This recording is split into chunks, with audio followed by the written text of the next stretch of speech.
Johnny. Back in here, one more reaction video, ladies and gentlemen. And today I got a clip from the Wall Street Journal. Why so many young men are leaving Democrats for Republicans in 2024. Looking forward to bringing this to the masses of people. And if this is your first time to the channel, get on in here, park the whip, take your shoes off, get comfortable. As I love to say, we are simply spirits encased in human flesh. That's all, baby. I promise. Trying to figure out this thing called life. Not nearly as divided nor as demonic as the mainstream media tries to make it seem every single day. And I think we can all agree that everybody, mama, is trying to get enlightened and figure out what's going on with all this negativity in the world. So if you dig what you hear in this video, do me a favor, share it far and wide. In 2008, 58% of young people leaned Democratic. 2012, 53%. And in the last two major election years, that percentage held steady at 55%. But in 2023, that number dipped below 50% for the first time since 2005. And you'll notice right here, they've started to lean more Republican. And that's partly because of one specific group: young men. Young men have increased their support of the Republican Party from 35% to 48%, a 13 percentage point increase in just 7 years. And this is a new trend. While 2020 exit polls show that young men backed Biden by 15 percentage points, a February 2024 Wall Street Journal poll found they favored Trump by 14 percentage points. And this loss of young male voters is a major issue for the Democratic Party going into November. The question now, can Kamala Harris bring some back? Here's what's driving young men to support Republicans and what it could mean for the presidential election to come. America great again. When we ask young voters, what issue is most important to you when you go to cast a vote? Among young men, it's the economy. Among young women, it's abortion. That's an interesting topic right there, right? Because I remember my grandparents preaching no sex before marriage. And though life has evolved, the fact that abortion is the #1 issue, it's really telling about our society. Because if a young man is extremely sexually active and he has a bunch of kids, it's why can't you self-discipline yourself? Why you don't use condoms and all 50 other excuses you could think of. But we never question to say, well, hold on. Why you ain't making these men wear a condom? Why you ain't on some form of birth control? Because there's 50 different types. Why didn't you go to your local Walgreens or CVS and grab that Plan B pill where you can get the name brand version for $50 and the generic for 40? You got a lot of options before you got to get in a situation to where you got to discard life. And we can question here or there if it's life. We got to keep it G, man. We know what this is. It's life and it's recklessness. And I ain't perfect and never been perfect, so I'm not about to judge you, but we do have to hold each other accountable. If you want freedom, freedom comes with responsibility. And as a father of 10 children, I know that was my choice to go inside of them chicks raw and release life. And I just think we have to have more women being honest that they made the choice to lay down and spread them legs and say, shoot the club up. And on the other side of that, when they say the #1 issue is the economy, that ain't a race thing. That ain't a black man or a white man or a Hispanic man. We all want the fruits of our labor. And every young man that has to get up and work hard, it don't make sense for you to do all you got to do for somebody else to be sending your money overseas to fund some wars that you care less about. To fund some people about questioning their gender identity and all these things that are totally irrelevant. And I've always said, if you put a man of every race in a room together, I promise we're going to have a lot in common. Don't let us get to talk about women and raising kids and all that. I think you can have a man of every race talking about their baby mama struggles, their child support struggles, their divorce struggles. But they try to divide us over skin color. But we all know you got to get up when that alarm go off and put every foot forward and work. And you could think back to when we was kids playing kickball. It didn't matter if you was black or white or Hispanic. Could you kick that ball and run to them bases real quick, cuz? If you could, we on the same team. And I think now more than ever, we need the unity of all men to not fall for the propaganda, because all they trying to do is divide us because they have no real plan nor solution. And that's why we need each other now more than ever. 17% of men say the economy is the most important issue, followed by democracy and immigration. Whereas for young women, the top issue is abortion, by a lot. Why is this happening? Well, we put the reasons into two different buckets. One is the life experiences that young men and young women are having. Those life experiences are diverging. Young men without a college degree have seen the greatest decline in labor force participation. Meanwhile, a record 87% of college-educated women are in the workforce. And today, women make up 60% of college graduates. This division that we're seeing between young men and young women, it goes beyond who they're going to vote for Congress or president. It goes to a range of policy issues. So then let's look at what the government... I would say that the education that you receive from being self-educated versus being educated by these universities is 1,000,000% different. And they really downplay that the only way you can enhance your intellectual property is if you go to one of their institutions. That's the furthest thing from the truth.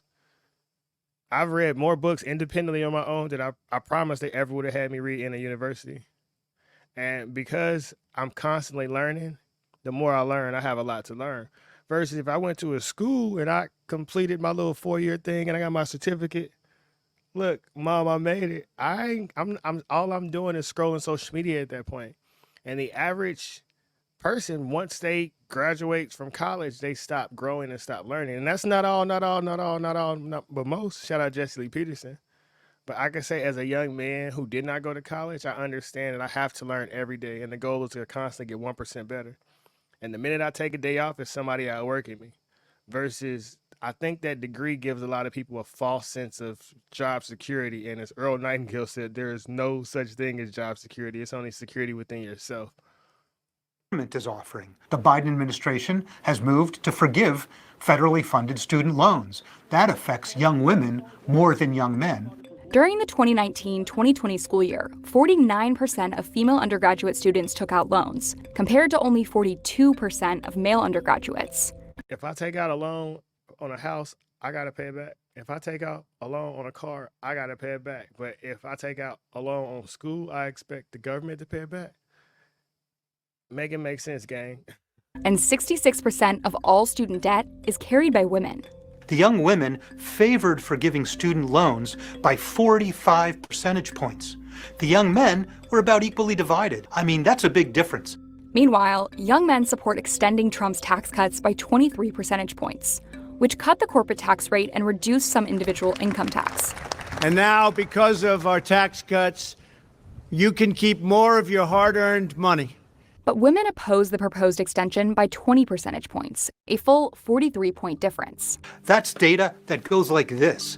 Young men headed in one direction and young women in the other. I wonder why that is. If someone could let me know in the comments below, when I think we could agree that women are mass consumers. So with more money going to their pocket, they can buy more makeup, buy more nails, more lashes. Some can invest in the stock market because we know there's some of y'all out there. Some can buy books, some can go yogas, and then the rest of them, they're going to take their money and go get them a BBL, you dig? But I don't understand why they wouldn't want lower taxes. So maybe somebody from the female perspective could help me understand it in the comments below. It's a big difference.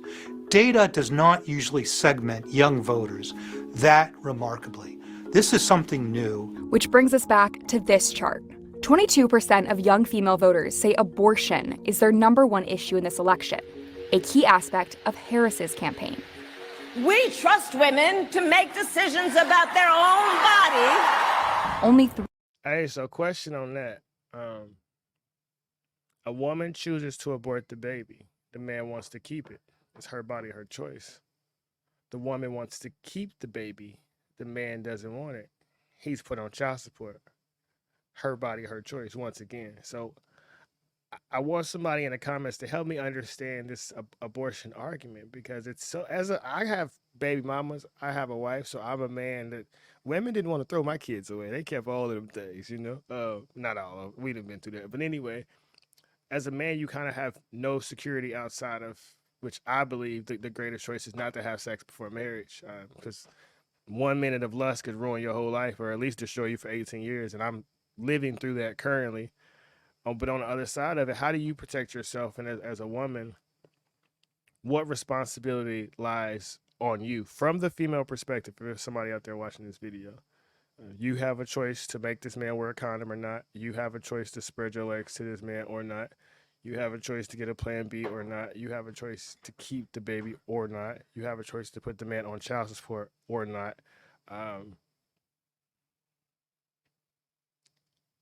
What is the end goal? I guess if you could help me understand that process, because it's really confusing to me. And once again, none of this is to like criticize or demean. The world is a library, and as Tupac said, even a genius asks questions. So I'm just trying to ask some questions, and hopefully y'all can give me some beautiful answers. 3% of young male voters said the same. And young men and women stacked up differently on other issues as well. With immigration, Trump's policies are much more likely to be supported by men than women. Men support deploying troops at the border by 10 percentage points, whereas women oppose this policy by 15 points. And when it comes to building the wall, one of Trump's key immigration policies, men are only slightly leaning towards opposition. I think the media is doing a great job at hiding all the violence that's happening towards women. And I'm not saying all immigrants are bad people. I mean, I would never paint anybody with a paintbrush. But at the end of the day, as a man, I understand the world is violent. The world is a battlefield, and Mufasa was killed by his own brother, Scar. So if you think there's any real safety out here for some foreigners who come in here for safety, I don't see that. On the other side of it, it shows that men and women are receiving totally different algorithms from the social media networks. And that's why I say you have to find a way to get outside of what seems to be normal to you.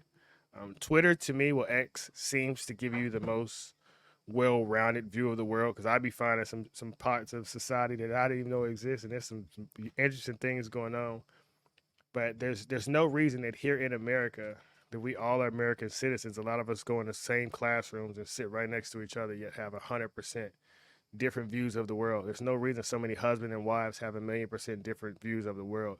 And that's the goal, is to divide and conquer. And if you can destroy the family, you got a bunch of broken individuals. And the society wants you sad, with anxiety, depression, not believing yourself, not loving yourself, mad at your mom, mad at your dad, questioning your gender, upset at your grandparents for who they used to vote for politically. And these are all things that are extremely petty. The best things in life are free. And if you have a strong family, you are blessed, you are beautiful. And we got to stop letting politics divide us. I know that's like kind of a segue in this video, but hurt people can heal people. Hurt people can hurt people. Heal people can heal people. And if you didn't come from a strong family, do everything in your power to make sure a strong family comes from you.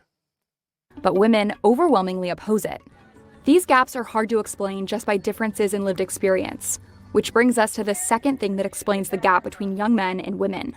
What are the candidates and what are the parties saying to young voters? Donald Trump and the Republican Party are putting out a lot of messages expressly intended to appeal to young men.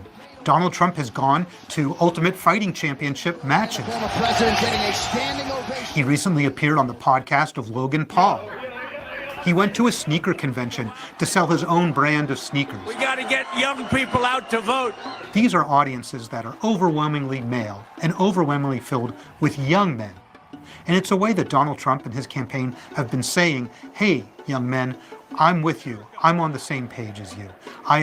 Outside of that, Trump has been shut off from every other mainstream outlet. He can't go to an NBA game. You can't have Trump at the NBA All-Star game, even though he was back there in 1998 with Kobe and Jordan.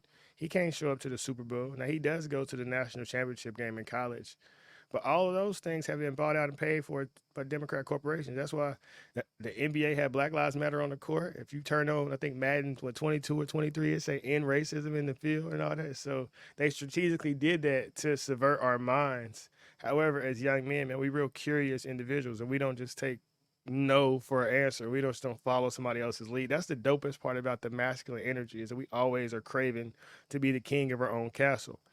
And that's why they always trying to tame us and buck break us and kill your spirit. But we are from God. We are connected to infinite intelligence, and they cannot kill your masculine energy. And that's why you got to avoid porn and avoid all these naked women and all these things that steal your energy, steal your life force, and put it in something productive. Plant the seed, give it water, and watch it manifest in something beautiful. Read Think and Grow Rich. I think it's chapter 12, Sexual Transmutation by Napoleon Hill. But man, look here. You can create anything in this world. If you can create human life, imagine what else you could do in this thing called life. I understand you. Meanwhile, A lot of the messaging from the Democratic Party has been towards issues that are more salient for women. When I am President of the United States, I will sign into law the protections for reproductive freedom. so what does this mean for November? What is reproductive freedom? Like, that's what I'm so confused about, because my mama had me. My grandma had my mama. Like, where is this desire to kill the life that's inside of you? And how do you feel that that doesn't affect you in some way, mentally, spiritually, emotionally? Do you think you really can just be first off, sex is extremely spiritual exchange, and anybody who tells you it's not is lying to you, baby. Because go ask a 50-year-old woman if she remember laying on her back, had all these different faces that was on top of her over and over again. All these men that had her bent over in random places. You don't really see many older single women extremely happy. And if they are, guess what? They didn't went celibate. They ain't out here being reckless. And it's the same with men. When I was young and I was sleeping with this woman and that woman, I couldn't understand why I would have an attitude, why my mood would be all over the place. I'm up, I'm down. And once I got pure, man, look here. Your energy is valuable. And once you learn to value yourself, you ain't even caught up on this concept of I need to go abort, because you ain't laying down in reckless situations to have to be in those. So I think it's a real injustice what they doing to young women, making them feel like your best option is to just spread your legs to any man you think is attractive. And as a young man who has benefited from a lot of these Democrat policies they pushing on young women, it's only gonna hurt you in the long run, if I'm being honest. But do what you do, but watch my shoes. I ain't here to preach. I'm just letting you know that everything that you do, the energy got to spin the block and come back to you. Young women historically vote at higher rates than young men. But experts say that with a tight election, the Democratic Party will need to draw in as many votes as possible. The next challenge for the Republican Party will be figuring out how to turn these young male supporters into actual voters. Man, and I think the other disconnect is, so I worked at a private school for 6 years. I used to coach the 8th grade basketball team. And then when a lot of my boys went to high school, they all went to separate high schools. I trained them in basketball. And none of them played with basketball forever. I think Zach played the longest. I want to say Owen got a soccer scholarship. Well, Andrew was nice, but he didn't go far with basketball as well. But they was really dope little white boys, you know what I'm saying? And for me as a black coach, I grew up in an all black environment. We laughed so much, we joked so much, but we got to see we all had the same things in common. And then being grown men in college, they hit me up, "What's up, Coach Calloway?" And we laugh, like, because this is all propaganda. They not bad people because their skin is white. They not bad people because they was born to rich parents. That's just the playbook that life gave them. And some kids are born rich, some are born poor, some are born in a project, some are born in a trailer park. But that shouldn't be a reason for politics to divide us. And I say it a lot, man. It's all propaganda, because no mother wants her daughter out here getting abortion after abortion after abortion. You know, every sister wants a strong brother. Every wife wants a strong husband. Every little girl wants a strong grandpa. Like, nobody wants to be around weak men, but that's what's being promoted to society. And nobody is falling for it for real. I mean, it may seem like it's working, but go look around and real life. Nobody want to be alone. If you touch by the words of the song, sing it you. That's Usher. You got it bad. But I'm praying for my young ladies to not fall for this propaganda that you need to just give your body to any man that smiles at you, tells you attractive, and then you got to go throw away this man's baby that's inside of you, and you got to deal with the consequences of that. Because I don't believe your body could just. This is a temple. I mean, after so many abortions, I'm sure something got to go wrong, right? Maybe not. I don't know. But I know if you've read Feeling is a Secret by Neville Goddard, you know, disease comes when your body ain't aligned with your mental, and it got to do something. Because I know when I was doing a lot of negative stuff, it was in here, and eventually it started manifesting throughout my body. And I had to let go and let God, and now I'm healthier at 35 than I was at 25. But I'm mentally and spiritually healthier, and the physical just followed along. However, if I was still living in sin and destroying myself, I can only imagine what it be creeping up behind me. And I just think for women to be taught to just recklessly get themselves away and then give away the life that could come from that, man, it just has to be something spiritually that goes wrong with that. And I can't put that energy out into the world. And I hope and pray that we can switch that up. It's a lot of, I mean, you want to listen to Megan, cool. You want to listen to Cardi and Sexy Red. I don't know about listening to Sexy Red. She be saying, but just like I said, man, if you want a husband one day, or maybe you don't, but if you don't want a bunch of mental anxiety and drama, young ladies, don't just be giving yourself away. Because I didn't been in public and women walked up and said, "Hey, Johnny, what's up? Remember me?" I'm like, no. And ain't nothing dope about that because I couldn't imagine my daughter being a young girl heartbroken because this boy don't remember her. I got some stories, man. Look here, I was young and getting it, no Kurt Cobain's, but I've evolved to this thing called life. And they were, like I said, they wasn't pushing abortion like that when I was out here thugging, and I'd have been out the game for 10 years. So I know it's some young attractive men who they feed you out some real good lies that got you throwing away these babies. And it's very unfortunate because life is a beautiful thing. But retain your life force and put it into something meaningful and watch what God does for you. I love you all. Have a super mega awesome day. Thanks for watching this video. I went on a little rant, and I don't know who's going to see it because YouTube algorithm is wild. And with 50,000 subscribers, if this video get 100 views, that'd be a blessing. But one day it's going to have 100 million views because, you can't hold the good stuff down forever. But you are special, you are beautiful, and you are a lot more than just giving yourself to somebody who doesn't want to see you grow forever. You have life inside of you. You are connected to infinite intelligence. You know what you love to do. You know what's important to you. Put your energy into that and just watch how you become rewarded and blessed in your life. Read As a Man Thinketh by James Allen. Psycho-Cybernetics by Maxwell Maltz. The Strangest Secret in the World by Earl Nightingale. Out from the Heart by James Allen. The Science of Being Rich by Wallace D. Wattles. The Science of Being Great by Wallace D. Wattles. Self-Reliance by Ralph Waldo Emerson. In Tune with the Infinite by Ralph Waldo Tron. 3 Simple Steps. Fantastic read. And then read the Bible. Just read the Bible and just watch how many things. Like, I didn't know that was in there. I know I talked about that because as a man thinketh in his heart, so is he. I love you all. We out, baby.